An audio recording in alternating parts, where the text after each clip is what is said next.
Assalamualaikum warahmatullahi wabarakatuh. Alhamdulillah, assalatu wassalamu ala rasulillah wa ala alihi wa sahbihi wa man wala wa ba'd. Fa ya ibadallah, usi nafsi wa iyyakum bitaqwallahi faqad fazal muttaqun fala tamutunna illa wa antum muslimun. Saudara-saudariku dan pemirsa Khair TV dimanapun Anda berada, alhamdulillah kita telah menunaikan salat Isya berjamaah beserta amalan sunnahnya. Kita bermohon pada Allah Subhanahu wa taala semoga salat yang telah kita tunaikan diterima oleh Allah Subhanahu wa taala dengan penerimaan terbaik. Telah kita uraikan bahwa orang-orang yang senantiasa mendekat kepada Allah, terkhusus melalui majlis ilmu, terkhusus yang berlangsung di masjid, Allah tawarkan banyak kemuliaan melalui lisan Nabi SAW disampaikan dengan kalimat rahmat. Tadi telah kita bahas, rahmat itu setidaknya memiliki 3 arti. 1, bisa berarti ampunan dari dosa. Yang kedua, bisa berarti solusi dari persoalan-persoalan kehidupan yang kita alami. Dan yang ketiga, bisa berarti pengabulan Allah atas kebutuhan dunia ataupun harapan-harapan akhirat. Bisa diartikan kebahagiaan dunia ataupun akhirat. Sifat pemberian dunia disebut dengan Rahman, sifat pemberian akhirat disebut dengan Rahim. Pemberiannya ketika diberikan disebut dengan rahmah. Maka dari itu, secara singkat kami ingin tegaskan, ketika Anda tiba di majlis ilmu, berlangsung khususnya di masjid, Anda ucapkan kalimat Allahumma ftah li abwaaba rahmatik. Saya berikan rahasia pada Anda malam ini. Lihat baik-baik.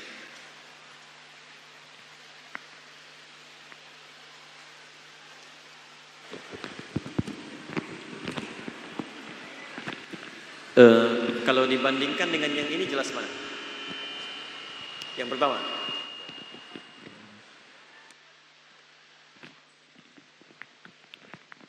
Bismillah.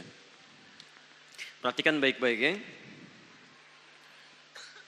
Kalau Anda masuk masjid lewat berapa pintu? Lihat, 1 pintu atau banyak pintu? Yang 1 pintu angkat tangan. Yang banyak pintu? Yang tidak lewat pintu. Lewat mana tuh? Tiba-tiba ada di dalam saja. Baik, lihat baik-baik ya. 1 pintu disebut dengan bab namanya. Bab. Banyak pintu jamaknya abwab. Dijamakkan. Abwab. 1 pintu disebut dengan bab, banyak pintu disebut dengan abwab. Pertanyaan saya ulang sekali lagi, Anda saat masuk ke dalam masjid lewat 1 pintu atau banyak pintu? Banyak pintu. Jadi udah masuk sana, keluar lagi. Masuk sana, keluar lagi. Sana, keluar lagi. Mustahil. Anda pasti akan masuk lewat 1 pintu. Keluar pun lewat 1 pintu. Yang menarik, lihat baik-baik. 1 pintu disebut bab ketika Anda masuk 1 pintu. Tapi ketika Anda masuk ini lewat 1 pintu, Anda memohon kepada Allah banyak pintu. Apa yang Anda mohonkan? Pintu-pintu rahmat. Allahumma ftahli abwaaba rahmatik. Ketika menyebutkan kalimat rahmat, kenapa kalimatnya menggunakan banyak pintu? Lihat, abwab banyak artinya jama'. Jama' artinya banyak. Karena dalam Al-Quran kata rahmat itu setidaknya mengandung bentuk jama'. 3 arti tadi. 3 itu banyak. Bisa ampunan dari dosa, bisa solusi dari masalah, atau bisa harapan-harapan kesuksesan dunia atau akhirat Anda. Diseakan-akan ketika Anda masuk masjid Anda katakan, ya Allah mohon bukakan pintu-pintu rahmatmu. Anda balik ditanya mau pintu yang mana? Kamu punya dosa ingin saya ampuni. Kamu punya masalah ingin saya selesaikan. Atau kamu punya keinginan dunia yang ingin saya kabulkan, masuk sholat, minta, saya berikan. Makanya orang-orang yang kemudian mengerjakan sholat dan dia minta kepada Allah, minimal dia bahagia. Karena apa yang dia miliki dari apa yang dia mohonkan kepada Allah, dikabulkan oleh Allah dengan pemberian rahmatnya. Karena itulah kalimat sholat bersanding dengan kalimat kebahagiaan. Hayya 'alas shalah, hayya 'alal falah. Jadi kalau Anda selesai sholat tidak mendapatkan rahmat Allah, bukan Allah nggak berikan rahmatnya, mungkin Anda nggak minta. Itu masalahnya. Nah, karena itulah silahkan cek. Setiap ada Nabi bahkan, Rasul bahkan, punya persoalan dalam kehidupannya, maka dia memohon kepada Allah Subhanahu wa Ta'ala. Imma lewat sholat atau berdoa biasa. Perhatikan, masjid pertama yang dibangunkan kemudian ada Ka'bah di sekitarannya, Al-Masjidil Haram. Ada Ka'bahnya. Yang bangun Ka'bah siapa? Saya ulang, yang bangun Ka'bah siapa?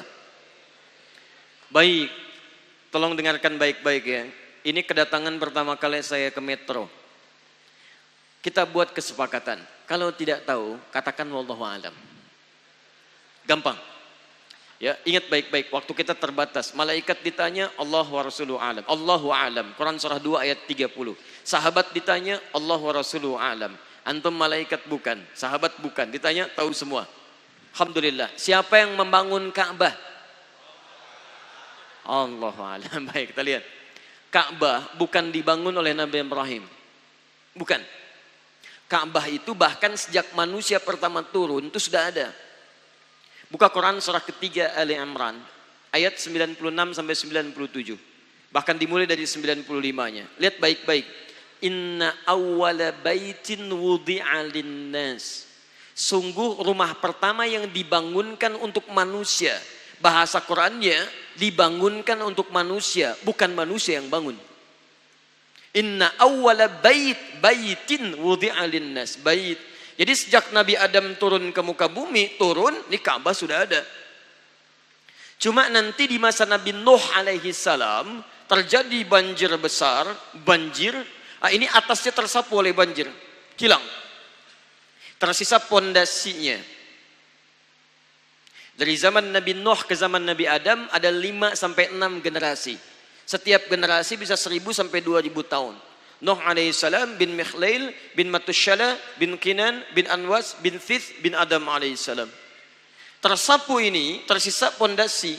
Dalam bahasa Arab pondasi kalau satu disebut dengan kaidah. Kalau lebih daripada 2 disebut dengan qawaid.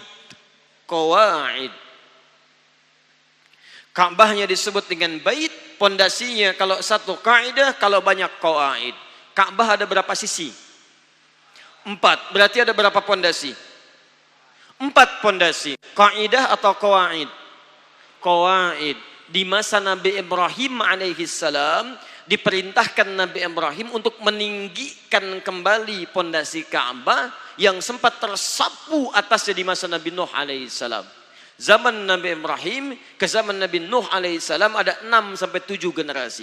Ibrahim alaihissalam bin Azar, atau bin Nahur, bin Abir, bin Kinan, bin Arfakhshad, bin Sam, bin Nuh alaihissalam. Meninggikan bahasa Arabnya rafa'a, akan ditinggikan yarfa'u, yarfa'u. Ka'bahnya bait, pondasinya qawaid, meninggikan yarfa'u. Quran surah kedua Al-Baqarah ayat 127, paling kiri sebelah atas. Lihat baik-baik. Wa idh yarfa'u Ibrahimul qawaid minal bait. Dan ingatlah, pelajarilah ketika Nabi Ibrahim diperintahkan oleh Allah untuk meninggikan kembali pondasi Ka'bah yang hancur atasnya di zaman Nabi Nuh alaihissalam. Wa idh yarfa'u Ibrahimul qawaid minal bait. Lihat teman-teman, apa yang mau saya sampaikan? Begitu Ka'bah ini ditinggikan kembali, jadi bangunan, jadi tempat ibadah, apa yang pertama kali dilakukan oleh Nabi Ibrahim? Ternyata berdoa. Nabi Ibrahim meninggikan Ka'bah, beribadah di dalamnya, berdoa kepada Allah. Nabi, Rasul, dekat dengan Allah, gelarnya Abul Anbiya, Khalilullah, berdoa di samping Ka'bah. Dan tradisi berdoa ini dilestarikan sampai ke zaman Nabi Muhammad SAW. Setiap Nabi datang ke masjid, menunaikan salat, selesai salatnya berzikir kepada Allah. Di antara makna zikirnya, hadis riwayat Ibnu Majah, nomor hadis 925. Nabi pun berdoa kepada Allah Subhanahu wa taala.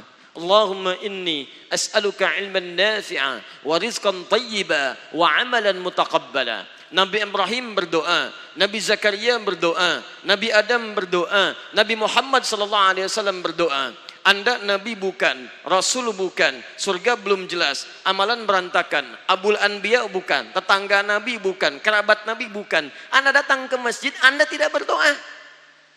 Sehat. Hei. Karena itu manfaatkan ketika sampai minta rahmatnya. Itu dari Nabi Ibrahim sampai Nabi Muhammad 30 generasi. Setiap generasi dari Nabi Isa ke Nabi Muhammad saja itu 600 tahun. Dari Nabi Musa ke Nabi Muhammad 2000 tahun. Itu semua berdoa. Muhammad bin Abdullah bin Abdul Muttalib bin Hashim bin Abdul Manaf bin Qusay bin Murrah bin Kilab bin Ka'ab bin Ghalib bin Fikir bin Malik bin Nadar bin Kinana bin Khuzaimah bin Mudrika bin Ilyas alaihi salam bin Nizar bin Mudar bin Ma'ad bin Adnan bin Addi bin Adri bin Muqawwam bin Nahur bin Tarikh bin Ya'rub bin Yasjub bin Nabit bin Ismail alaihi salam bin Ibrahim alaihi salam. Antum bisa bayangkan 30 generasi semuanya berdoa kepada Allah Subhanahu wa taala. Apa hubungan dengan materi kita? Ini poinnya. Berita kurang menyenangkannya, ada orang yang ketika berdoa kepada Allah, bukan Allah tidak mengabulkan. Karena hukum doa itu dalam Al-Quran, begitu disampaikan, Allah pasti kabulkan. Quran surah kedua Al-Baqarah, ayat 186. Posisi paling kiri sebelah bawah. Lihat kalimatnya. Wa idza sa'alaka 'ibadi 'anni. Muhammad, jika hambaku bertanya padamu mencari-cari aku. Masya Allah. Saya mau tanya sebentar. Kalau ada orang mencari Allah, kira-kira motifnya apa? Butuh. Butuh. Silahkan, kalau sedang butuhkan rajin ibadahnya. Kemarin gajian, naik, lupa. Begitu tertunda 3 bulan, mulai tahajud. Baca Quran, puasa, belum juga dikabulkan. Minta lagi, ya Allah, saya sudah tahajud ya Allah. Sudah puasa, sudah baca Quran, kenapa belum dikabulkan juga? Tahajud baru 1 rakaat. Masya Allah. Baca Quran 1 ayat, puasa setengah hari udah buka. Minta dikabulkan. Lihat teman-teman, setiap orang mendekat kepada Allah pasti punya permohonan. Lihat jawaban Quran. Ujibu da'watad da'i idza da'ani. Ujib kalimatnya mudhari'. Mudhari' itu progresif terus. Kalau dalam bahasa Inggris present, continuous, future. Present sekarang, continuous terus, future di masa depan. Jadi sifat doa itu kalau Anda minta sekarang akan dikabulkan. Minta nanti akan dikabulkan. Minta di masa depan akan dikabulkan. Dengan cara Allah yang terbaik yang dikabulkan menurut maslahat untuk Anda. Jadi sifat doa itu kalau diberikan pasti dikabulkan. Entah sekarang, besok atau nanti saat kita siap menerimanya. Yang jadi masalah, ada orang minta yang lain dikabulkan, dia tidak. Ini masalahnya. Dan ternyata bukan Allah nggak ngabulkan, bukan. Ketika Allah akan berikan, tidak tembus pada dirinya. Nih lihat. Ini apa? Jangan katakan wallahu alam. Kelas ya. Baik. Di atasnya ada apa?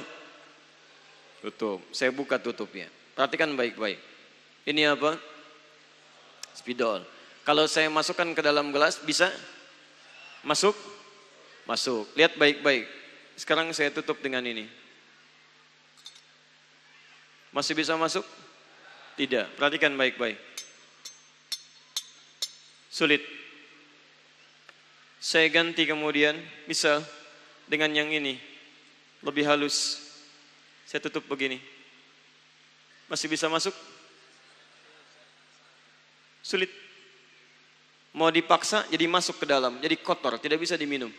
Lihat baik-baik. Terkadang ketika Allah dengan sifat sayangnya ingin mengabulkan permohonan hambanya, bukan doa tidak dikabulkan, tapi permohonan ini tidak sampai pada dirinya karena ada sekat yang menutup.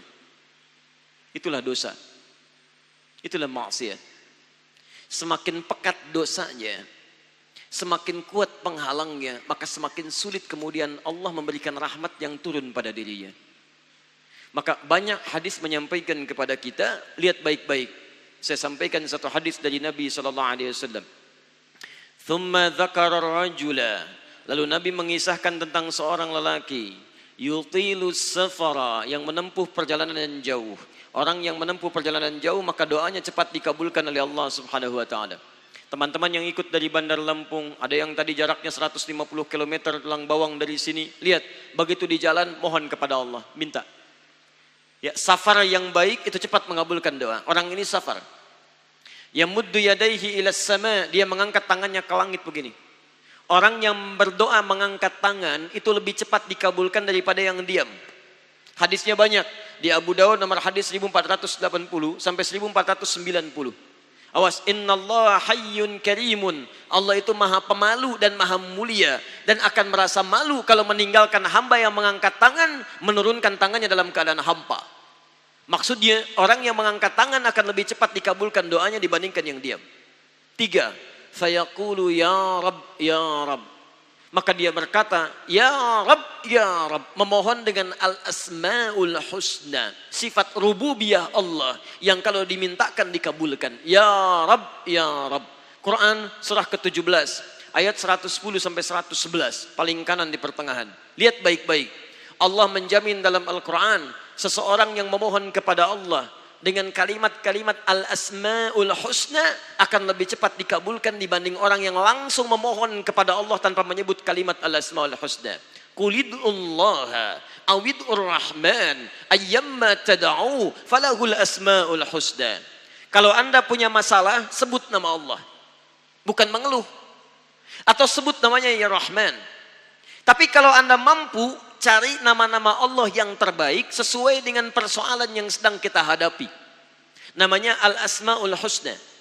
Jadi Asma'ul Husna itu bukan dihafal. Ya Allah, Ya Rahman, Ya Rahim, Ya Malik, Ya Qudus. Boleh dihafalkan.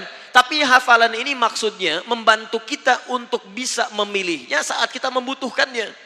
Misal, Anda sedang punya masalah kesulitan. Mau berdoa, sebut namanya yang sesuai dengan kesulitan Anda. Ya Al-Fattah.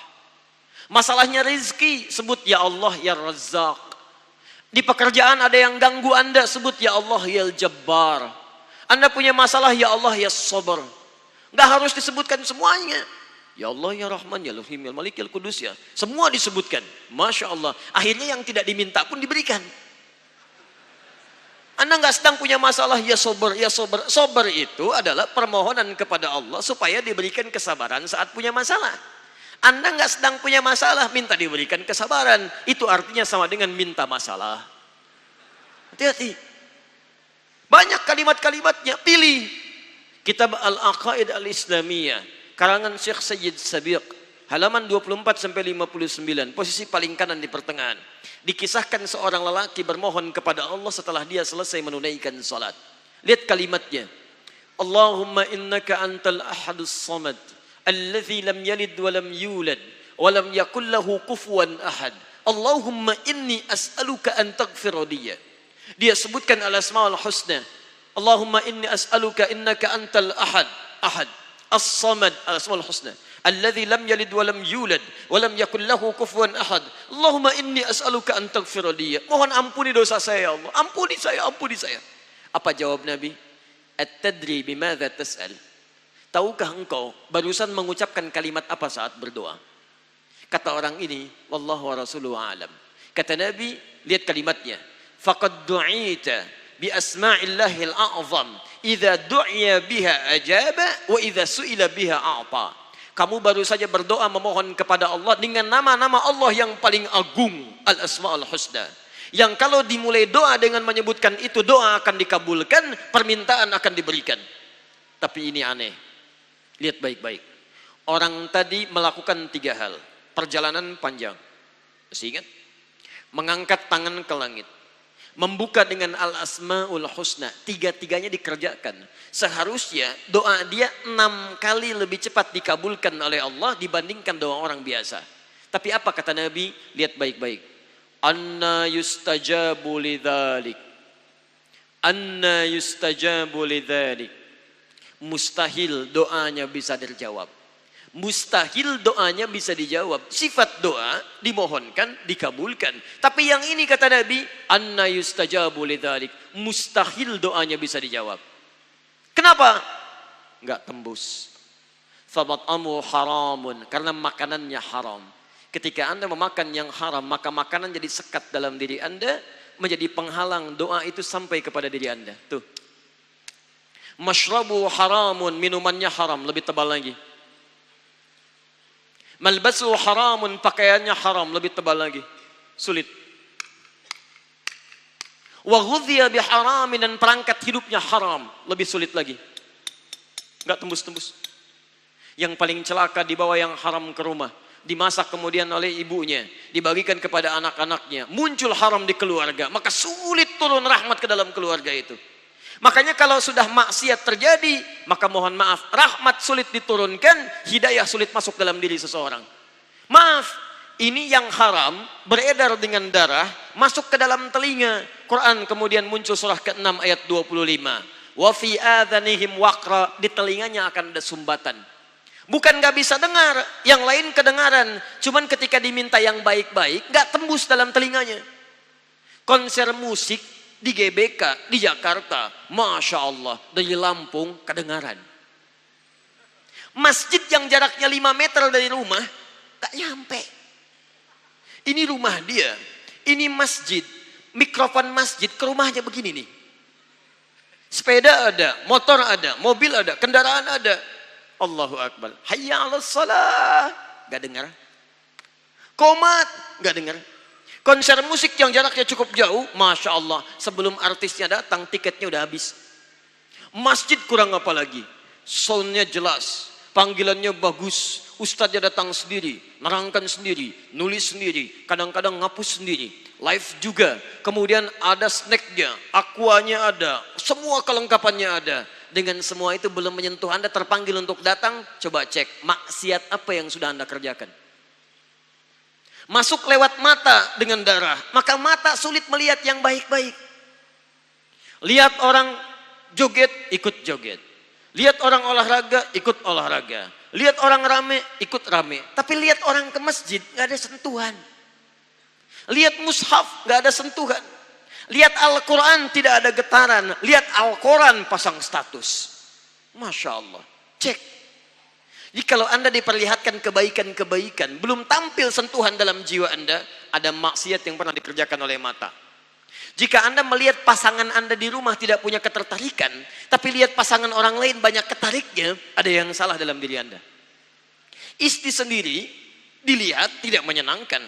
Istri orang kayaknya enak dilihatnya. Anda lihat apa selama hidup? Coba cek.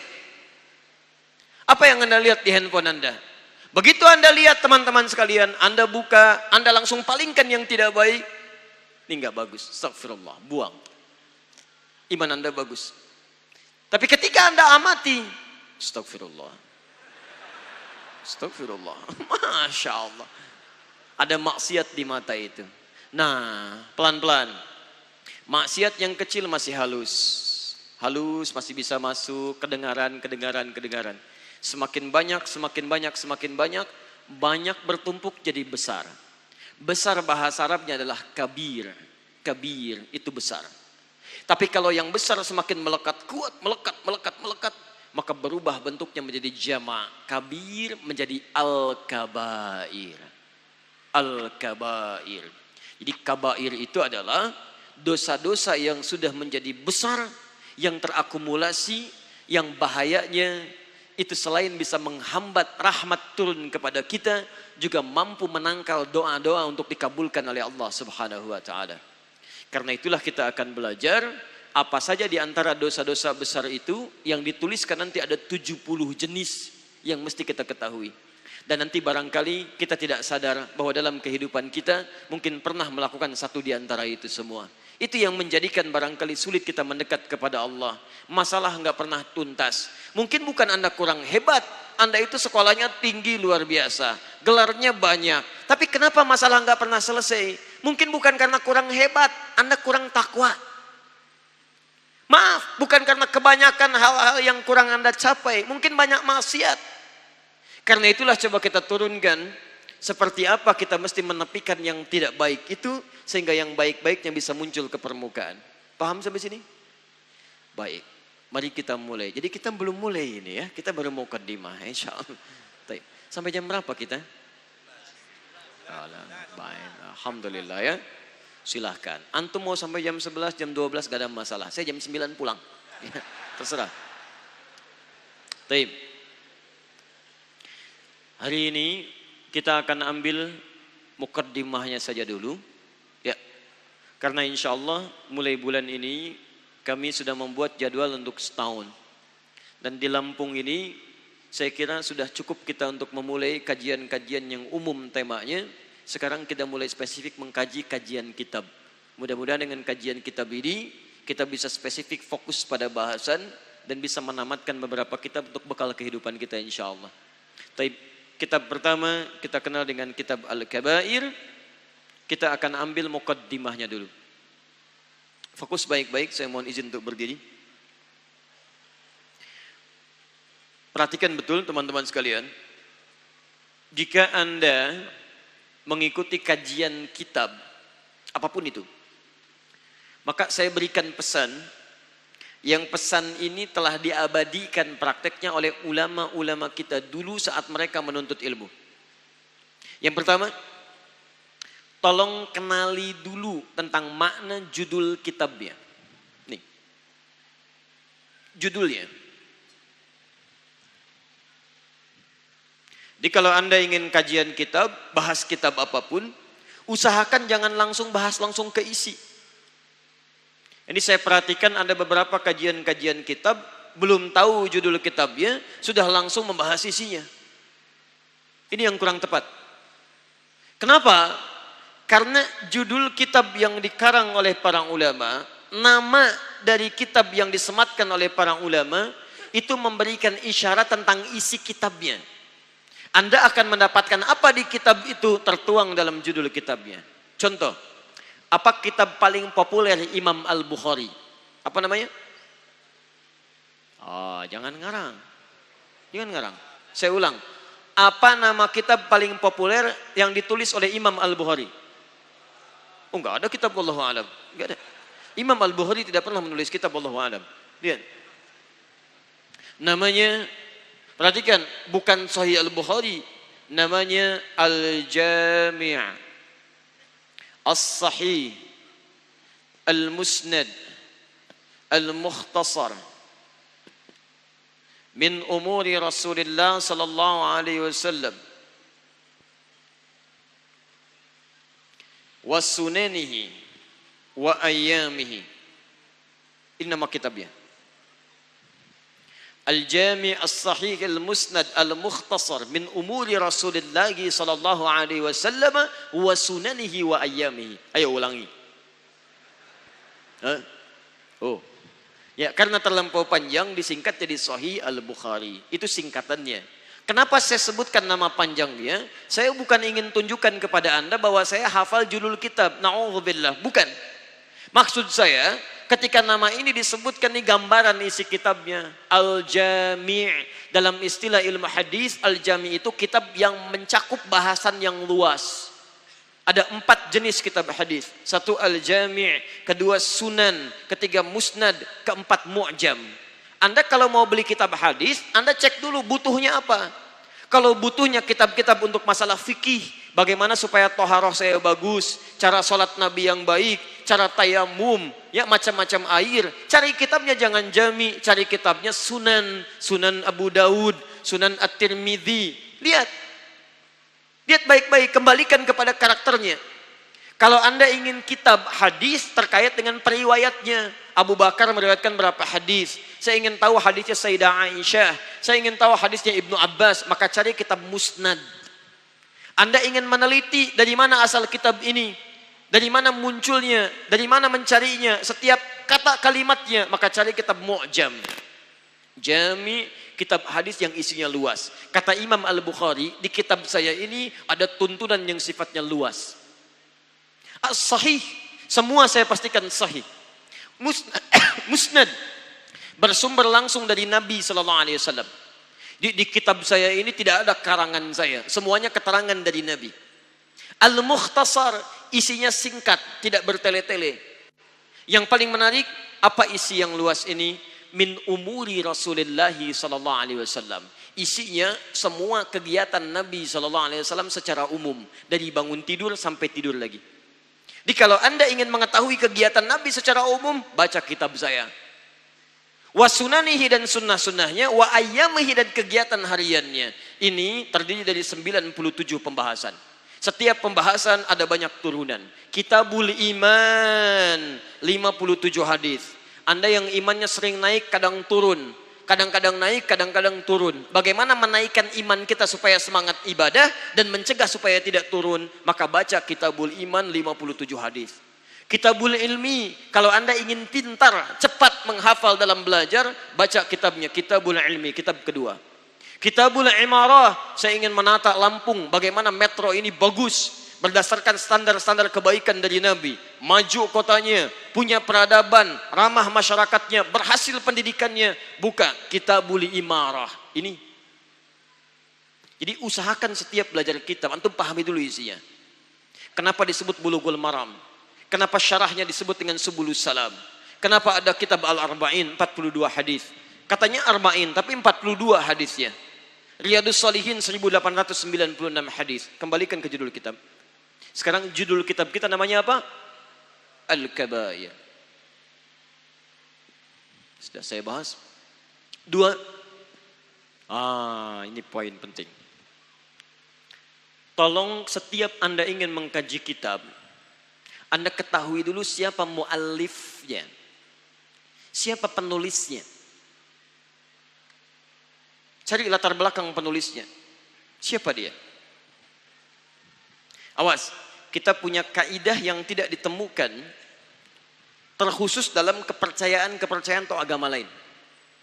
Kaidah dalam Islam selalu terkait erat dengan fiqh.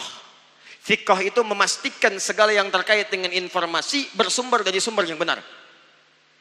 Buka hadis riwayat Muslim, kitab Sahih Muslim yang syarah Imam An-Nawawi. Sahih Muslim syarah Imam An-Nawawi itu ada 9 jilid. Saya punya cetakan yang Darul Hadis dari Mesir tahun 2006. Saya belinya 26 Juli tahun 2006 di belakang Husainiyat dekat Al-Azhar. Harganya masih 450.000 kalau dirupiahkan. Buka jilid yang pertama, halaman 119. Posisi paling kiri sebelah atas. Anda akan temukan kaidah petunjuk dari Nabi yang dirangkum oleh Imam Muslim. Lihat baik-baik. Babul isnadi minad din. Bab mendapatkan informasi yang bersumber dari sumber yang benar, itu akan menentukan kebaikan agama kita. Jadi kalau Anda menerima informasi dari orang yang salah, maka praktek ibadah Anda pun akan keliru. Anda mau sholat, Anda belajar tentang sholat. Anda baca buku dari orang yang salah, nulis tentang sholat, tapi isinya salah, maka praktek sholat Anda pun akan keliru. Anda akan haji, cari buku bimbingan, lalu Anda dapatkan dari orang yang tidak jelas, belajar Anda dari situ, maka haji Anda pun akan keliru. Babul isnadi minad din.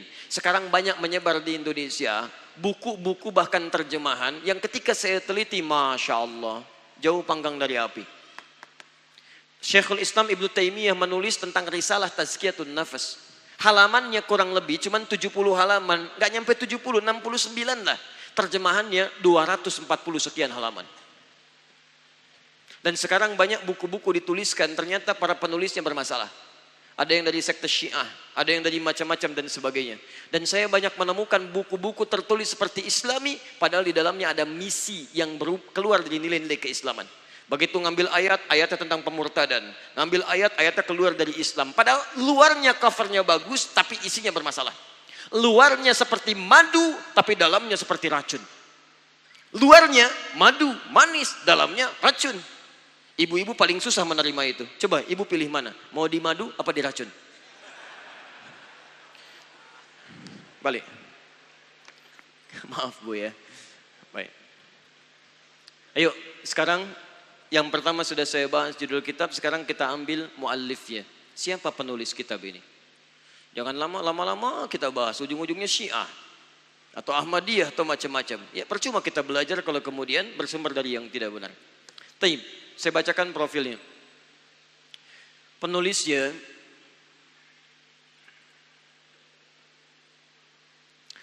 dikenal dengan nama Imam Az-Zahabi. Imam Az-Zahabi. Kalau Anda menemukan kalimat alif lam ujungnya i, itu umumnya punya dua arti. Jadi ya, al i itu punya dua arti. Satu, menunjuk kepada asal daerah. Menunjuk kepada asal daerah. Misal, antum kenal Imam Al-Bukhari? Alhamdulillah. Al-Bukhari itu bukan nama asli. Nama aslinya Muhammad. Punya bapak namanya Ismail, punya kakek namanya Ibrahim, kakek buyutnya Al-Mughirah, yang buyutnya Al-Bardizbah. Tinggal di Kecamatan Ju'fa, Kabupaten Bukhara, Provinsi Khorasan, negara Uzbekistan sekarang. Nah, karena beliau berasal dari Bukhara, orang-orang non-Arab umum yang datang ke Arab itu tidak akan memperkenalkan dengan nama dirinya, tapi memperkenalkan dengan nama daerah untuk menunjukkan bahwa saya berasal dari daerah A, Islam sudah sampai ke tempat saya, ini buktinya saya masuk Islam. Maka rumusnya tambahkan al di depannya, ujungnya ganti dengan i. Muhammad dari Bukhara, saya dari Bukhara, tambah al di depannya, Al-Bukhara, ujungnya ganti dengan i, Al-Bukhari. Kita punya syekh dulu banyak dari Nusantara, jadi mufti di Mekah. Dari Banten namanya Syekh Nawawi dari Banten, dikenal dengan Syekh Nawawi Al-Bantani. Ada Syekh Ahmad Khatib dari Minangkabau, dikenal dengan Syekh Ahmad Khatib Al-Minangkabawi. Ada Syekh Abdus Somad dari Palembang, Syekh Abdus Somad Al-Palembangi. Ada Syekh Yasin dari Padang, Syekh Yasin Al-Padangi. Boleh, misal siapa misalnya di sini? Ada Doni dari Metro Lampung. Boleh, ana Doni Al-Metro Al-Lampungi. Sah, silakan. Itu asal daerah. Yang kedua, menunjuk pada keutamaan yang melekat. Sifat.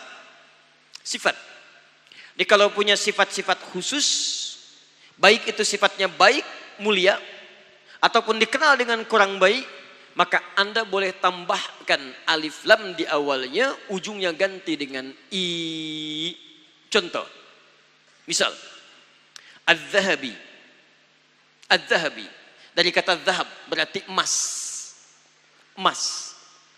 Kalau emas itu berharga tidak? Berharga. Makanya naik luar biasa. Kalau Anda ingin tunjukkan seseorang yang sangat berharga, kalau bicara kalimat-kalimatnya berharga, Anda tidak ingin kehilangan kata-katanya. Kalau dia datang buku-bukunya berharga, Anda tidak ingin kehilangan karyanya. Anda tidak ingin kehilangan waktunya. Semua yang melekat pada dia berharga. Ilmunya berharga, kitabnya berharga, kalimatnya berharga. Maka disebutlah orang itu dengan nama Az-Zahabi. Seperti orang menginginkan emas, seperti itulah orang menginginkan ilmu darinya. Seperti orang menilai emas berharga, seperti itulah orang ini dinilai oleh kebanyakan orang lain. Az-Zahabi. Misal, si tukang tidur. Tidur, bahasa Arabnya naum. Naum. Kalau Anda melihat misalnya, maaf, di kantor tidur. Di rumah tidur. Di masjid tidur. Pengajian tidur, tambahkan alif lam di depannya, tutup ujungnya dengan i. Namanya Sabil, tapi seringnya tidur, maka tambahkan Sabil An-Naumi. Taib ya. Adi misalnya An-Naumi, adik si tukang tidur. Kadang disebut dengan Abu Naum, kadang disebut dengan An-Naumi. Paham sampai sini? Taib. Teruskan, saya bacakan dari kitabnya langsung bagaimana beliau memperkenalkan dirinya. Saya bacakan, bismillah. Nama aslinya Muhammad bin Uthman Syamsuddin Muhammad bin Uthman Ad-Dimashqi Asy-Syafi'i Asy-Syahir Bil-Zahabi. Sekarang kita ambil ilmu sebentar. Fokus ini. Awas hati-hati, kelihatannya cuma bahas biografi seseorang, tapi nanti saya turunkan manhajnya. Masih ingat tadi gelarnya apa? Masih ingat? Az-Zahabi. Saya tuliskan begini, Az-Zahabi.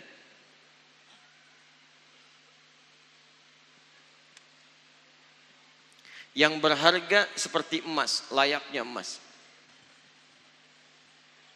Lihat baik-baik, ada E-nya ya, untuk saya bedakan dengan mas-mas yang lainnya. Mas Asep, Mas Joko, Mas Doni dan sebagainya. Saya gunakan E. Nama aslinya, lihat baik-baik, Muhammad Syamsuddin, itu gelarnya, nama aslinya Muhammad. Perhatikan, saya turunkan. Ad-Dimashqi Asy-Syafi'i.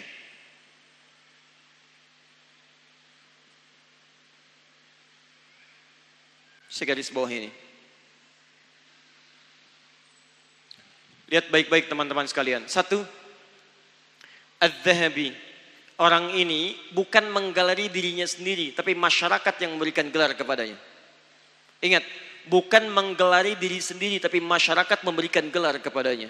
Orang yang sangat berharga ilmunya seperti harganya emas. Orang yang sangat diminati intelektualitasnya seperti emas dinikmati oleh kebanyakan orang. Pertanyaannya, bagaimana orang ini bisa mencapai derajat dipandang berharga seperti emas oleh lingkungan sekitarnya? Lihat baik-baik, saya bandingkan. Beliau mengarang banyak kitab. Di antara kitabnya Syiar A'lam Nubala, 29 jilid.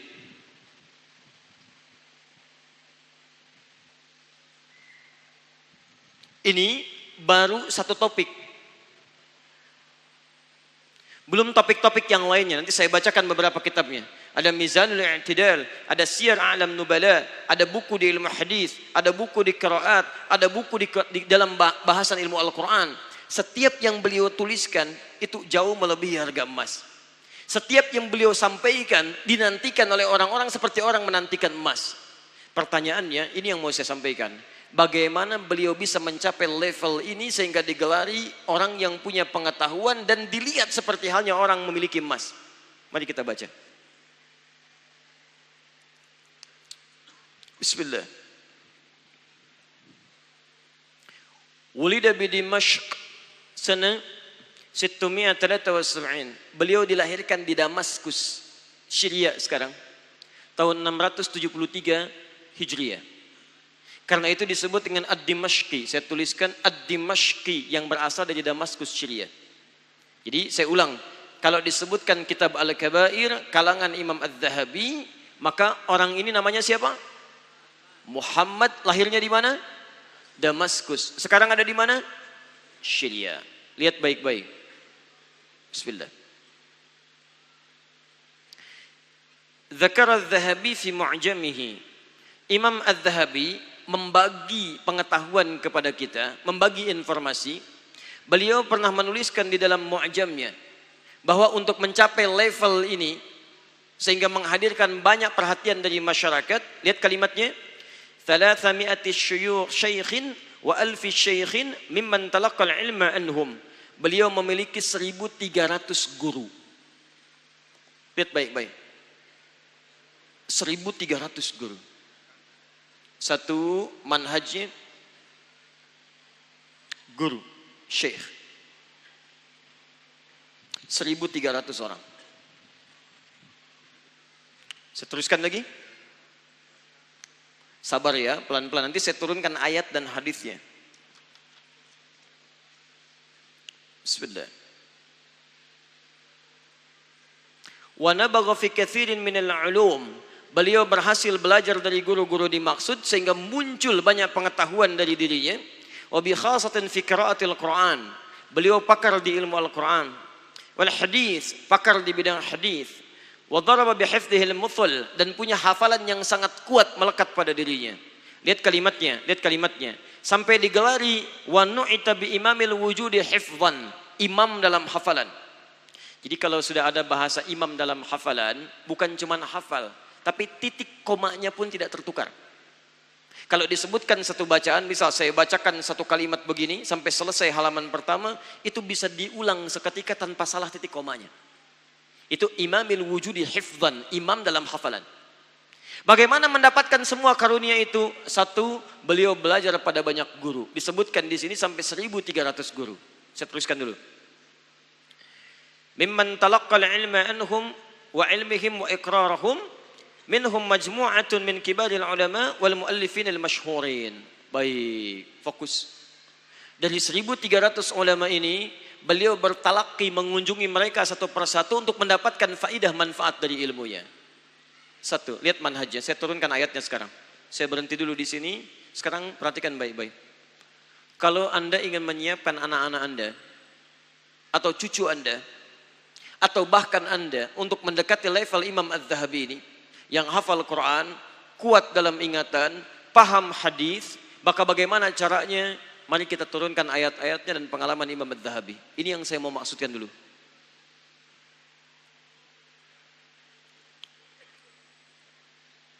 Baik, mudah-mudahan antum dikuatkan ingatannya oleh Allah Subhanahu wa taala ya. Baik. Karena ini kita agak cepat. Begitu saya tulis langsung hilang. Ya. Baik. Semoga Allah ampuni dosa-dosanya. Satu adanya guru. Saya turunkan ayatnya. 1 Quran surah 96 ayat 1 sampai 5. Kedua Quran surah ke 58 ayat 11. Ketiga Quran surah ke-9 ayat 122. Kemudian kalau ingin dipercepat pengetahuannya, maka amalkan Quran surah kedua di akhir ayat 282.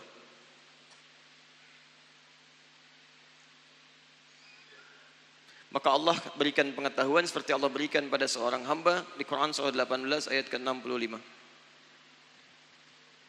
Baik. Lihat baik-baik, fokus ya.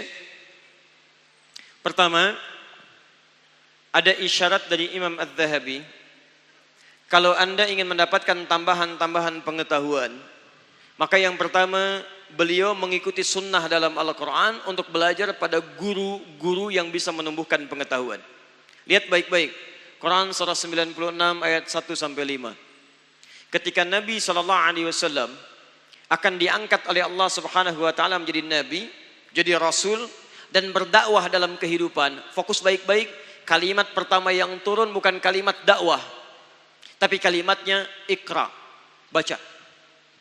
Baca. Baca, baca. Iqra bismi rabbikal ladzi khalaq. Siapa yang mengajarkan beliau untuk membaca? Allah yang mengajarkan beliau melalui malaikat Jibril, malaikat. Karena beliau nabi, beliau rasul, maka diajarkan oleh Allah langsung pengetahuan melalui malaikat. Anda bisa bayangkan, nabi, rasul, dekat dengan Allah, surganya jelas, diangkat, ditugaskan untuk berdakwah. Sebelum dakwah, beliau belajar dulu pada guru. Siapa? Malaikat. Tahukah Anda berapa lama belajarnya? 5 tahun. Diangkat jadi Nabi dan Rasul tahun 610 Masehi. Belajar selama 5 tahun sampai 615 Masehi. Baru tahun 615 Masehi, setelah 5 tahun beliau kemudian menerima pengajaran-pengajaran, turun Quran surah ke-74. Ayat 1 sampai dengan 7 itu. Ya ayyuhal mudaththir, qum fa'anzir, wa rabbaka fakabbir, wa thiyabaka fatahhir. Hei orang yang sudah berselimut, ayo bangun, beri peringatan. Sekarang saatnya dakwah. Tapi dakwah itu dimulai kapan? Setelah beliau belajar. Berapa lama? 5 tahun. Pada siapa? Pada guru. Di Nabi saja belajar agama ada gurunya. Jadi antum mustahil memahami Al-Quran dan hadis, memahami agama tanpa merujuk kepada guru. Awas, penting saya ingatkan ini. Karena tidak sedikit orang-orang sekarang baru baca Al-Quran, bahasa Arab tidak paham. Awas, hati-hati. Bahasa Quran belum mengerti. Lihat terjemahan sudah langsung bisa menyimpulkan hukum. Nabi 5 tahun berdakwah menyampaikan ilmu. Antum 5 hari sudah menjadi da'i. Luar biasa. Imam Al-Bukhari nulis Sahih Al-Bukhari 16 tahun.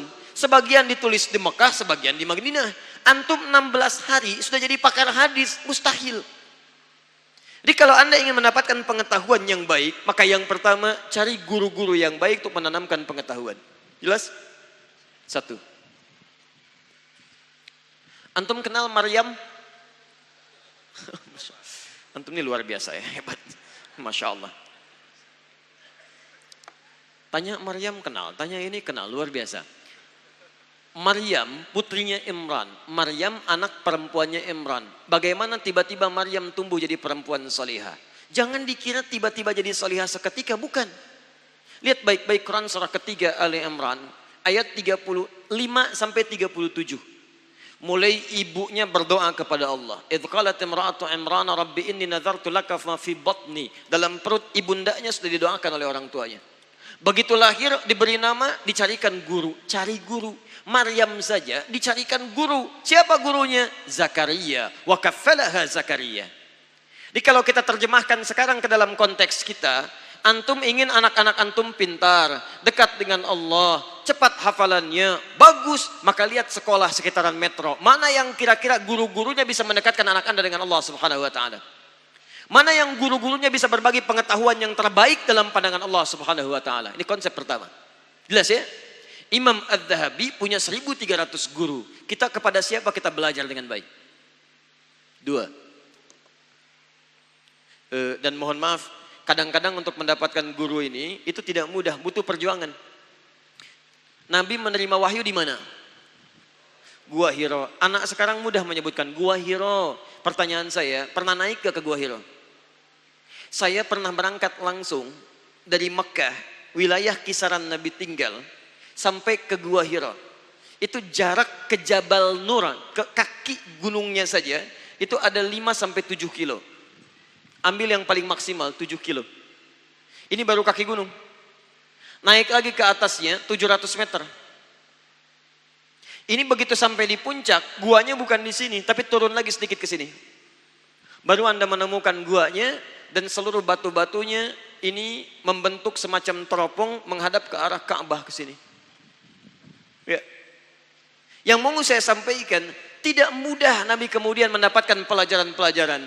Ingin mendekat kepada Allah, ingin mendapat pengetahuan, sampai jalan dulu sampai 5 sampai 7 kilo. Kalau sekarang gampang, tinggal sewa mobil, berangkat, turun kaki bukit. Dulu saya sampai naik ke atas, lihat ke wilayah tempat Nabi tinggal. Tidak mungkin bisa sampai ke sini kecuali melewati 5 bukit dulu. Ada bukit di sini 5. Naik ke sini sekarang saja banyak keraknya, banyak kerak. Sekarang. Dan kerak zaman dulu lebih primitif dibandingkan kerak zaman sekarang. Bahaya. Jadi kadang-kadang untuk menentukan guru yang baik, Anda butuh pengorbanan. Nabi aja berkorban, naik gunung, naik bukit, turun ini, turun itu sampai mendapatkan Iqra bismi rabbikal ladzi khalaq. Barangkali nggak dekat dengan rumah Anda, cari lagi, berangkat lagi, niatkan karena Allah Subhanahu wa taala. Maka setiap langkah Anda untuk mendapatkan guru yang terbaik dinilai sebagai pahala oleh Allah Subhanahu wa taala. Paham? 1. 2. Quran surah 58 ayat 11. Saya turunkan dulu. Awas, ini kelihatan seperti sederhana ya, tapi ini yang paling penting. Saya tidak ingin Anda cuma tahu isi kitab ini, tapi saya menginginkan Anda mencetak anak Anda lebih daripada pengarang kitab ini. Maka saya turunkan manhajnya supaya kita bahas, supaya nanti minimal di Lampung ini muncul Az-Zahabi, Az-Zahabi, Az-Zahabi lebih daripada pengarang kitab ini. Tidak cukup dengan amin, pahami dulu. 2. Quran surah 58 ayat 11. Lihat baik-baik. Kalau Anda sudah mendapatkan guru yang kira-kira baik, maka ukuran keduanya, cari guru-guru yang tidak hanya bisa menjadikan Anda pandai dalam menguasai ilmu, tapi menjadikan ilmu itu bisa meningkatkan iman Anda sehingga dekat dengan Allah Subhanahu wa taala. Perhatikan, ketika Allah menyebutkan majlis ilmu disandingkan dengan kalimat iman. Ya ayyuhalladzina amanu, iman dulu disebutkan. Hei orang-orang yang beriman, idza qila lakum tafassahu fil majalis, jika dikatakan pada Anda share, luaskan. Tafassahu itu bukan cuma membagi tempat, tapi luaskan, bisa informasinya, ya bisa pengajarannya. Jadi kalau ada yang baik-baik, share dengan yang lain, bagi, luaskan majlis, luaskan tempat. Yang paling menarik, lihat baik-baik. Ketika Anda menemukan tempat yang baik untuk belajar, menemukan guru yang baik, kalimat guru dan tempatnya disandingkan dengan kalimat iman. Dan ketika Allah akan mengangkat pengetahuan Anda, yang lebih dulu diangkat oleh Allah bukan ilmunya, bukan ilmu yang ditambah, tapi iman yang dinaikkan. Perhatikan kalimat Qur'annya. Yarfa'illahu alladhina amanu minkum walladhina utul ilma darajat. Di iman diangkat duluan, baru ilmu ditambahkan oleh Allah Subhanahu wa taala. Seakan-akan Allah ingin memberikan isyarat bahwa pelajaran yang baik itu cari guru-guru yang bukan hanya menambah pengetahuan Anda, Tapi dengan ilmu itu bisa mengangkat iman Anda sehingga lebih dekat dengan Allah Subhanahu wa taala. Ini mohon maaf ya, coba cek. Saya mau tanya sebentar. Bapak Ibu ingin anaknya rajin sholat? Ingin dekat dengan Allah? Ingin jadi penghafal Al-Quran? Ingin jadi anak yang rajin puasa? Pertanyaan saya, coba cek di mana Anda tempatkan sekolah Anda. Apakah di sekolah itu anak Anda diajarkan bagaimana mendekat kepada Allah? Jangan-jangan Anda inginkan anak Anda rajin sholat, tapi Anda sekolahkan di tempat yang tidak pernah mengajarkan sholat. Anda ingin anak Anda jadi penghafal Quran, tapi di sekolahnya tidak pernah ada materi Quran, nggak akan nyambung. Jadi kalau cuma Anda berlomba dalam urusan dunia saja, Anda ketinggalan. Tidak salah anak Anda ingin jadi juara matematika, tapi saya sampaikan pada Anda, bahkan non-muslim pun sudah jadi juara olimpiade. Sudah menjadi mendapatkan Nobel bahkan. Maka buktikan, tunjukkan pada dunia, anak saya matematikanya bagus, fisikanya juara, tapi dengan itu semua dia dekat dengan Allah Subhanahu wa taala. Tahajud tidak tertinggal, puasa dia kerjakan, Quran dia hafal, itu yang kita munculkan. Jelas ya? Maka mohon izin ya, maaf, kalaupun Anda belajar dengan saya, tapi kalimat-kalimat yang kita bahas tidak mendekatkan Anda dengan Allah, tingkatkan. Tingkatkan pelajaran Anda dengan mencari guru lain. Tinggalkan saya, cari guru lain yang mendekatkan Anda dengan Allah. Jelas ya? Baik, jadi saya mohon maaf nih, kalau ada orang yang cuma ngajarkan banyak, paham Quran, tahu hadis dengan nomornya, tapi tidak membuat Anda dekat dengan Allah, tinggalkan orang itu. Cari yang lain yang membuat Anda dekat dengan Allah Subhanahu wa taala. Jelas? 3. Cepat-cepat. Quran surah 9 ayat 122. Posisi paling kiri sebelah bawah. Ini sudah. Saya di sini nanti selesai, saya kembali ke sesi untuk diskusi. Lihat baik-baik. Dibuka dengan kalimat iman. Wa ma kana al-mu'minuna liyanfiru kaffah. Falaula nafara min kulli firqatin minhum ta'ifah liyatafaqahu fid din. Disebut dengan fikih. Perhatikan. Ingin mencapai kegemilangan seperti Imam Az-Zahabi, maka pertama cari guru. Sifat gurunya selain menambah pengetahuan juga mengangkat iman. Yang ketiga, guru itu mengajar dengan prinsip fikih, tafaqquh. Fikih. Artinya paham. Mengerti. Jadi kalau Anda datang mencari guru, ingin belajar, maka konsep dalam agama kita, perhatikan baik-baik, jangan pernah Anda hadiri majlis belajar dari apapun kecuali pelajaran-pelajaran itu bisa membuat Anda paham dan mengerti tentang apa yang diajarkan. Kalau kita terapkan dalam konteks pendidikan anak-anak kita, maaf ya, setiap anak Anda belajar, cek lagi di rumah, paham tidak dengan pelajarannya, mengerti tidak dengan yang diajarkan. Termasuk antum, setiap Anda belajar dimanapun di majlis ilmu, pastikan pelajaran kita membuat kita paham tentang apa yang dipelajari sehingga mudah kita praktekkan dalam ibadah. Silakan antum cek ya. Semua ibadah yang kita kerjakan ketika dipelajari, kalimat belajarnya menggunakan fikih. Anda mau sholat, silahkan cari buku, cari kitab. Anda tidak akan temukan buku tentang ilmu sholat. Yang Anda temukan fikih sholat. Zakat, fikih zakat. Haji, fikih haji. Artinya, kalau ingin belajar tentang sholat, pelajari sampai paham bacaan sholat. Paham gerakan sholat. Kalau sudah paham, maka enak dipraktikkan dalam sholat Anda. Pertanyaan saya, 1. Dari sekian sholat yang telah Anda tunaikan, berapa persen bacaan sholat yang Anda pahami? Jangan-jangan selama ini zakat tapi tidak mengerti tentang zakat. Selama ini umrah berkali-kali tapi tidak paham tentang pekerjaan dalam ibadah umrah Anda. 3. 4. Saya mau fokus dalam yang ini. Saya tutup. Quran surah kedua ayat 282. Ini yang paling utama. Tolong garis bawahi betul ya. Ini yang paling utama. Dan ini yang membedakan Allah akan berikan tambahan pengetahuan atau tidak. Kalau pengetahuan Anda ingin ditambah oleh Allah, mudah dalam belajar, kuat dalam ingatan, maka ini yang menentukan. Lihat ujung ayatnya. Wattaqullah wa yu'allimukumullah. Tingkatkan takwamu kepada Allah, maka Allah akan ajarkan Anda pengetahuan. Ini ada orang-orang yang ketika dia belajar dipercepat pemahamannya oleh Allah Subhanahu wa taala karena takwanya sering ditingkatkan kepada Allah. Di ayat ini ingin menyampaikan pada Anda, kalau ilmu Anda ingin ditambah cepat dipahamkan oleh Allah, orang lain baca 3 kali belum paham, Anda baru lihat 3 huruf sudah mengerti. Orang lain sulit menemukan dalil, Anda tiba-tiba sudah ingat, oh ini dalilnya ini maknanya ini arahnya ke sini. Bagaimana cara mendapatkannya? Kata Al-Quran, tingkatkan takwa Anda kepada Allah. Mohon maaf, takwa disebutkan 115 kali dalam Al-Quran, singkatnya cuma 2 maknanya. 1, tingkatkan ibadah. 2, jauhi maksiat. Tingkatkan ibadah, jauhi maksiat. Jadi kalau teman-teman sekarang sedang melatih anak supaya pintar, kuat ingatan seperti Imam Az-Zahabi, maka saya sarankan dari kecil tolong latih ibadah. Salat, mulai dengan baca Al-Quran. Kalau bisa hafalkan Quran. Ya. Saya sudah mendapatkan informasi ini dari non-Muslim di Eropa.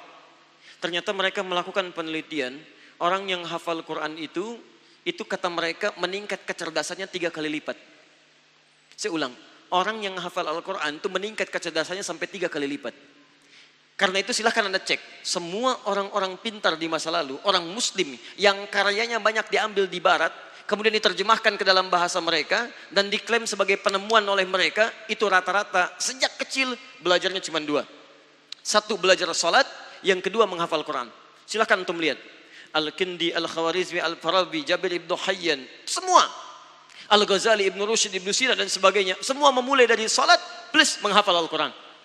Maka saya sarankan, ayo tunjukkan, antum dari Lampung, dari Metro, tunjukkan pada dunia. Jadikan tempat penghafal Quran untuk orang-orang Islamnya. Hafalkan Qurannya, pelihara salatnya, demi Allah saya katakan, ketika Anda buka pengetahuan, Allah tanamkan dan permudah kita untuk mempelajarinya. Terakhir, 5. Kalau 4 manhaj ini sudah antum lakukan, maka Allah memberikan kalimat di Quran. Lihat kalimatnya. Wa atainahu min ladunna ilma. Maka kami berikan kepada orang ini pengetahuan dari sisi kami. Pengetahuan dari sisi kami. Bukan dia yang capek belajar, tapi Allah mudahkan mendapatkan pengetahuan seperti Nabi Khidir diberikan oleh Allah Subhanahu wa taala. Paham ya? Baik. Saya cukupkan dulu untuk pembahasan muqaddimah yang pertama dari kitab ini. Jadi saya simpulkan, 1, penulis kitab ini bukan orang biasa, tapi ulama yang sangat diakui kepakarannya, baik dalam bidang Al-Quran, bidang hadis, bidang bahasa, dan juga punya ingatan yang sangat kuat. Yang paling menarik, beliau berbagi kepada kita, kalau kita ingin mendapatkan anugerah seperti beliau mendapatinya, maka beliau berikan rumus-rumus kepada kita. Kesimpulannya saya turunkan ayatnya. 1, cari guru yang baik yang bisa mengajarkan Anda pengetahuan yang mulia. 2, dalam hal belajar itu jangan hanya fokus menambah ilmu, tapi cari ilmu yang bisa meningkatkan iman kita kepada Allah Subhanahu wa taala. 3, dalam hal peningkatan iman itu juga sandingkan dengan pemahaman kita akan pengetahuan. Jadi jangan cuma tambah informasi, tambah pengetahuan tapi tidak paham apa yang dipelajari. Dan yang terakhir, yang keempat, pastikan setiap apa yang kita pelajari kita jaga dengan peningkatan ibadah dan menjauhi maksiat. Saya tutup dengan Imam Asy-Syafi'i ketika beliau datang kepada Imam Waqi mengadukan buruknya hafalannya. Kata Imam Asy-Syafi'i, "Syakautu waqi'an an su'i hifdhi, fanasahani an atrukal ma'asi. Faqala liya al-ilmu nurun wa nurullahi la yunzalu ila al-'asi." Saya akhiri, kata Imam Asy-Syafi'i, saya pernah datang kepada Imam Waqi mengadukan buruknya hafalanku. Buruknya hafalan Imam Asy-Syafi'i paling-paling beda koma, beda titik. Apa kata gurunya Imam Waqi? Lihat kalimatnya. Al-ilmu nurun wa nurullahi la yunzalu ila al-'asi. Ilmu itu adalah cahaya dan cahaya Allah tidak akan diberikan kepada orang-orang yang berlaku maksiat. Karena itu sebelum kita bahas kitabnya, saya menginginkan kita semua bisa meneladani keilmuan beliau dengan mengamalkan turunan-turunan dari ayat dan hadis ini, dan semoga Allah Subhanahu wa taala memberikan taufik kepada kita semua insyaallah. Saya bacakan dulu akhir bagian dari kitabnya, lalu saya coba jawab beberapa pertanyaan yang sudah antum sampaikan. Bismillah.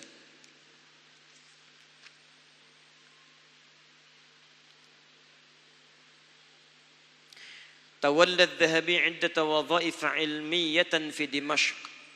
Karena keilmuan yang dalam itu, Imam Az-Zahabi kemudian dipercaya mendapati posisi untuk mengajar di banyak tempat di Damaskus. Nah, ini pentingnya. walamma kuffa basaruhu fi sanatin sab'umiyah wahid wa arba'in inqata'a anit ta'lif. Masya Allah. Dan tatkala matanya buta karena kebanyakan belajar, maka beliau pun berhenti dari menulis buku dan konsentrasi untuk mengajar. Anda bayangkan, ini imam mulia, hafal Quran, hafal banyak hadis, berguru pada 1.300 orang ulama, menjelajahi banyak tempat, matanya buta karena sering membaca dan belajar. Saya tanya pada antum, mata antum sampai sekarang bisa melihat puluhan tahun digunakan untuk apa saja? Mata ulama dipakai belajar sampai nggak bisa lihat. Imam At-Tirmidzi itu di akhir hidupnya matanya buta. Az-Zahabi buta, At-Tirmidzi buta. Yang paling menarik ketika ditanya, lihat kalimatnya. Kenapa Imam At-Tirmidzi sampai buta matanya? Ternyata salah satu sebabnya beliau banyak menangis di hadapan Allah Subhanahu wa taala di ujung hidupnya. Kata kawannya, "Ya Syekh, lima hakadha?" "Syekh, kenapa Anda banyak menangis sampai buta begini?" Kata Imam At-Tirmidzi, lihat kalimatnya. "Saya takut kalau Allah mewafatkan saya saat ini, bakal saya masih dianggap kurang oleh Allah Subhanahu wa taala. Saya takut kalau Allah wafatkan saya saat ini, bakal saya masih dianggap kurang oleh Allah Subhanahu wa taala." Selevel Imam At-Tirmidzi, hafal hadis, menulis kitab hadis, bangun tiap malam tahajud, hafal Al-Quran, masih menangis di ujung hidupnya, di masa tuanya, karena takut ketika meninggal masih kurang bekalnya. Saya tanya pada antum, antum imam bukan?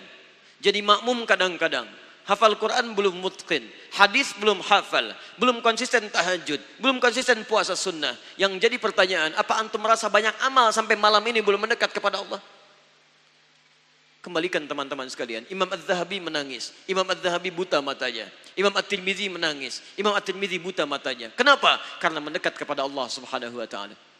Karena itu saya bermohon pada Allah Subhanahu wa taala, semoga kita dijaga oleh Allah Subhanahu wa taala, diberikan kemuliaan ilmu pengetahuan dan diberikan akhir hidup yang baik sampai kembali pada Allah Subhanahu wa taala.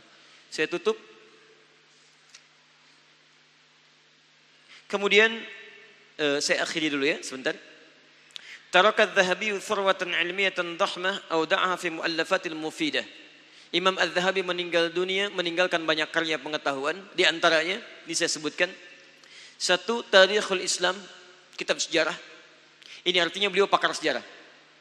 Nanti saya di akhir saya mau tunjukkan pada Anda. Kedua, kitab Siyar A'lam Nubala di ilmu hadis. Di satu sejarah, dua hadis. Ketiga, Mizanul I'tidal di ilmu hadis.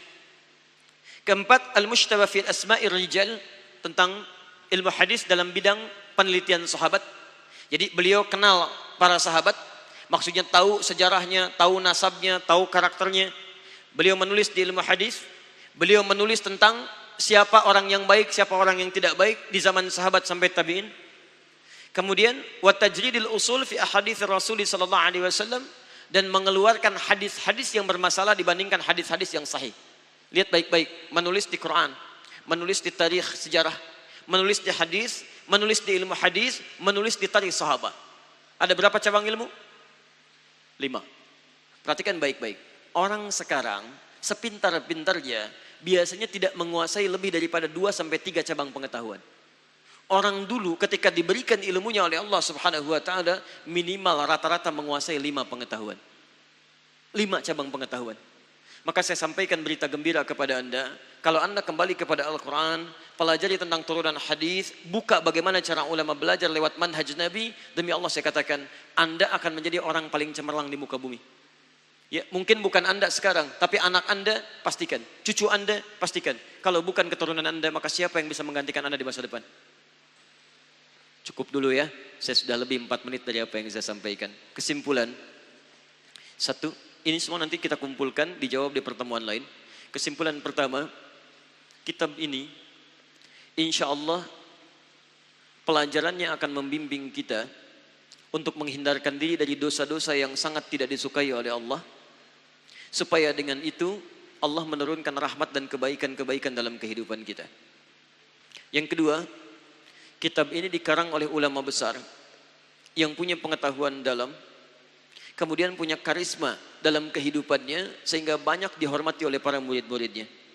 Jika Anda ingin mendapati turunan keilmuannya, maka amalkanlah seperti beliau berusaha mendapatkan pengetahuannya. Kita telah turunkan pengetahuan-pengetahuannya. Mudah-mudahan dengan itu semua kita dibantu oleh Allah untuk bisa mendapati kebaikan-kebaikan dimaksudkan. Terakhir, insya Allah saya akan kirimkan khusus untuk wilayah Lampung. Ada sekitar 700 buku nanti saya titipkan. Susulan dari yang dulu namanya Kitab Al-Majmu', ya bekal Nabi bagi para penuntut ilmu. Nanti kami kirimkan, mudah-mudahan bisa dipaketkan. Silahkan nanti diatur saja bagaimana baiknya, apakah nanti dari wilayah atau per masjid dan sebagainya. Yang pasti kami coba siapkan kuota sebanyak 700 buku. Gratis, tidak diperjualbelikan. Ya, dan sudah ada yang beli, antum tinggal ambil saja dan coba silahkan pelajari dengan baik. Yang kedua, insya Allah kita akan mulai pendidikan kader ulama di bulan ini, bertempat di Bekasi, dan kami sudah mendapatkan satu perwakilan dari Lampung. Ya, kalau barangkali ada satu lagi, nanti kami coba tunggu. Syaratnya akan lebih baik kalau hafal minimal 15 juz Al-Quran dan ada sedikit basic bahasa Arab. Itu insya Allah akan dididik selama 3 bulan. Ada masyayikh, syekh-syekh juga dari Timur Tengah. Pendidikannya gratis, kami berikan tempat tinggal yang layak. Insya Allah kebutuhannya juga diberikan, termasuk tiketnya nanti kami tanggung untuk bolak-balik dan sebagainya. Ya, jika ada yang harus kemudian jadi beban, semacam kalau kuliah nanti kami bayari kemudian uang semesternya untuk kemudian fokus belajar. Kalau ada tuntutan pekerjaan, kami akan tanya berapa penghasilannya selama sebulan, kami ganti penghasilannya supaya keluarganya itu bisa tenang untuk merawat anak-anak dan suaminya bisa fokus untuk belajar. Ya, dan yang terakhir, insya Allah teman-teman sekalian, pada pertemuan yang akan datang kita akan kembali melanjutkan kajian kitab ini. Nanti kitab ini saya akan coba copy. Ya, setiap kita belajar, nanti bagian kitabnya saya kopikan. Nanti insya Allah akan dibagikan pada teman-teman semua sehingga yang belajar itu punya catatannya. Ya, insya Allah ini masih asli, masih bahasa Arab. Ya, masih asli itu. Ya. Dan setiap kita pelajari, saya kemudian terjemahkan, saya berikan pemahamannya sehingga mudah-mudahan dengan pelajaran itu pun kita bisa memahami dan menambah kosakata dalam bahasa Arab kita. Demikian saya sampaikan. Jika ada benar dari Allah dan Rasulnya, kalau salah dari saya pribadi mohon dimaafkan. Subhanakallahumma wa bihamdika asyhadu an la ilaha illa anta astaghfiruka wa atubu ilaik. Wa akhiru da'wana alhamdulillahi rabbil alamin. Wa'afu minkum. Assalamualaikum warahmatullahi wabarakatuh.